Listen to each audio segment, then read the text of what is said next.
वो इंसान नहीं है। वो इंसान है या नहीं ये तुझे अभी पता चल जाएगा, तू बस देखता जा।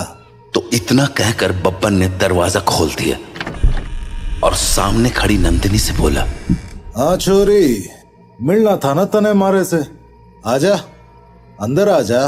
बब्बन की बात सुनकर देव के तो होश ही उड़ गए, पर तभी कुछ अजीब हुआ। उसने देखा कि उसकी मम्मी दरवाजे पर तो खड़ी थी, पर दरवाजे से अंदर नहीं आ रही थी। क्या हो गया, रुक क्यों गई, आजा अंदर। नंदिनी कुछ देर तो वैसे ही खड़ी रही, पर फिर बोली, तू बाहर क्यों नहीं आ जाता बब्बन, मैं तुमसे यहीं मिल लूंगी। अरे अभी तो अंदर बुलाने को कह रही थी, अब बाहर बुला रही। देख छोरी, आना तो तुझे ही पड़ेगा, अब सोच ले।